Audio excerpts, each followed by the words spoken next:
To begin with, business and immigration law updates. This popular segment is a presentation of the Khurana Law Firm, located in Maryland. Here, the Chief Attorney at Law is none other than Attorney Ramesh Khurana. To moderate this segment, Attorney Khurana has alongside him Attorney Kenneth Haber, also from Maryland. Today, their topic of discussion is rather interesting, especially if you are planning to conduct business in the state of Maryland. Furthermore, here Attorney Haber questions Attorney Khurana on the process of registering to conduct business in Maryland. Let's see. Good morning. My name's Kenneth Haber. I'm a former Assistant United States Attorney and a former Senior Attorney in the Office of Inspector General of the United States Department of Health and Human Services. With me today in our studios we have Ramesh Khurana, a well-known immigration attorney from Maryland who has clients across the world and across the country who he's helped through their immigration problems. And this is the Capitol Forum. Welcome, Ramesh. Thank you, Ken. I appreciate inviting me here. It's our pleasure. It's our pleasure. Ramesh, I understand that when people have companies in Maryland that come from overseas, that this can be useful in the immigration process. How long does it normally take for a person like that to register a company in Maryland? Ken, it all depends when do you want. Maryland state has made it much more easier and convenient for companies to register with the State Department of Assessment and Taxation. You can do it online now. It has been introduced recently.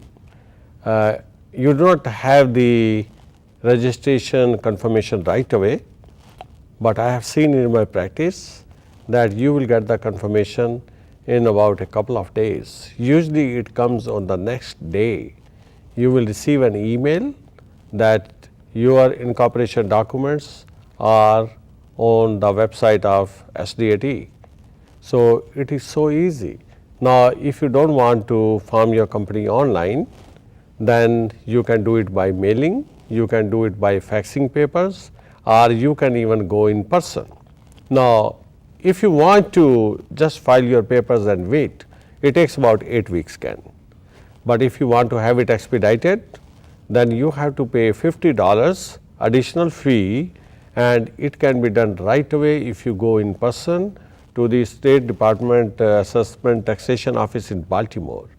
Again, my experience is depending upon the people who are ahead of you in the queue, usually it takes between half an hour to couple of hours, and registration is done just on the same day.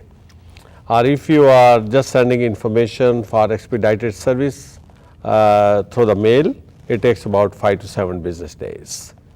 I'm sure that that's very interesting for individuals who are seeking to have a registered company for immigration purposes. What are some of the structure options that the person could employ when they're creating a company for immigration purposes?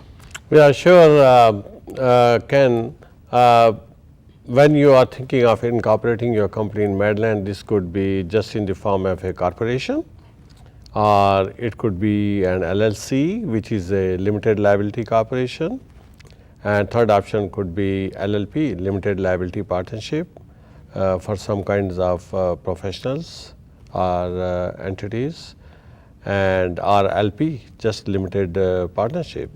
Now the question becomes, when a person is interested from overseas to come and set up business in Maryland, what kind of company he should prefer?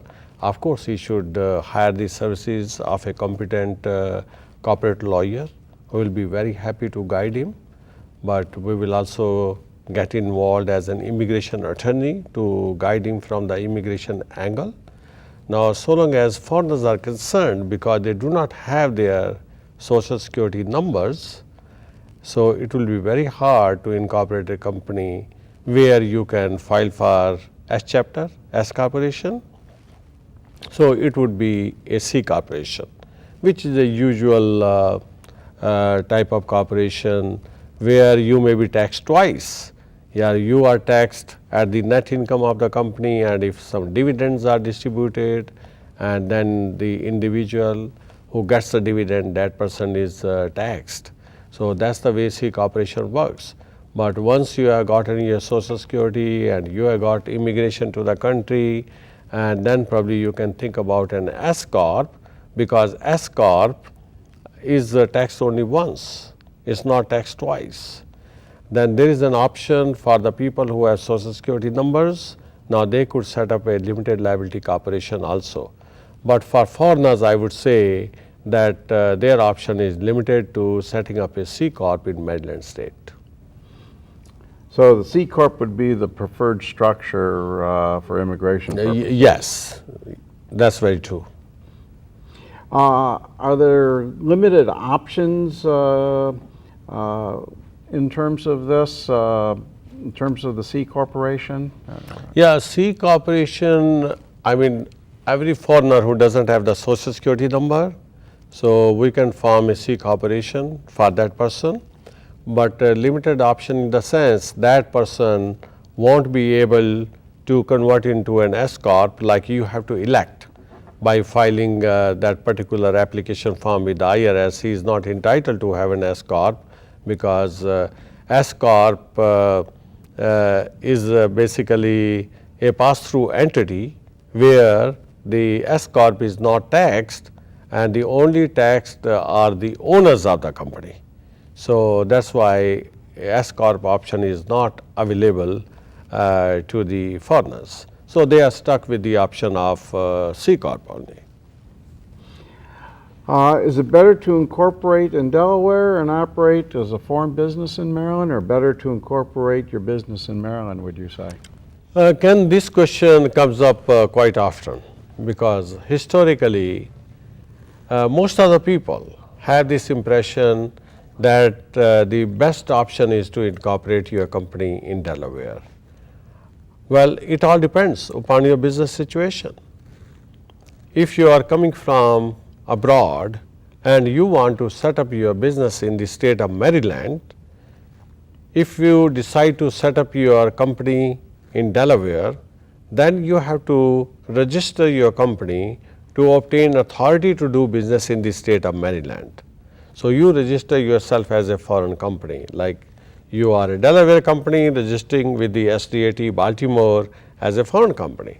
In that kind of situation, you end up by taking care of state fees in two states. One is Delaware and second is Maryland.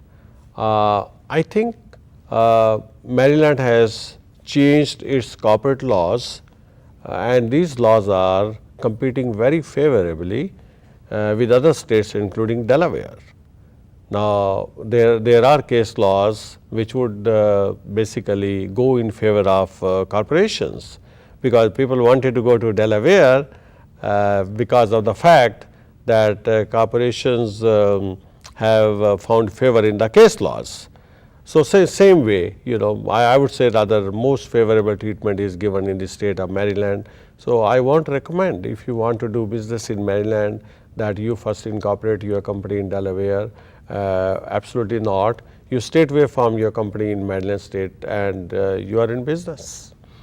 If a person wanted to incorporate a business for immigration purposes, is there one geographic type of location more preferable than another, like rural versus urban? How would that play out in terms of some of the immigration rules concerning getting yourself a visa to come over and start a corporation? Ken, I would like to say that incorporation of businesses with the states is governed by the state laws, and this is not governed by the federal law. Each state has its own laws regarding registration of companies or incorporation of businesses. If a business decides that they are going to set up their business in the state of Maryland, so they are subject to Maryland state laws. if you are complied with the corporate structure as per laws of Maryland state, immigration department is fine with that, because they are going to look at it, because it's the Maryland state which governs the registration of companies. So I think if so long as you are complying with the Maryland state laws and you are doing business in Maryland, I don't think there will be any issue from the immigration department. Would it affect how much capital you have to bring over, based upon where you're locating your business? The amount of capital which you have to bring in doesn't depend upon the location of the corporation. It depends upon the project, like what kind of project you are setting up here. Let us say that business decides to buy a motel or hotel.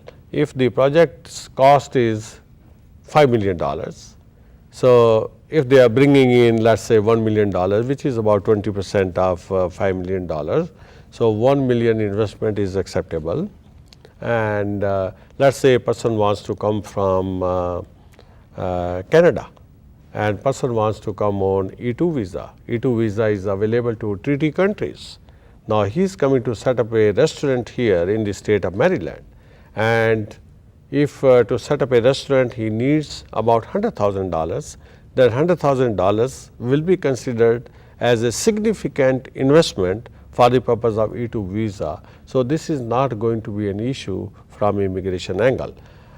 There are certain ice cream shops, or people decide to buy 7-Eleven. If 7-Eleven investment is about $80,000, so $80,000 will be considered or deemed as a significant investment for the purpose of immigrant visa. So it all depends upon the project size.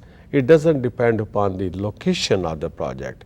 If the location is in Baltimore or Rockville, or it's going to be in Frederick or Washington County, that is not going to make any difference.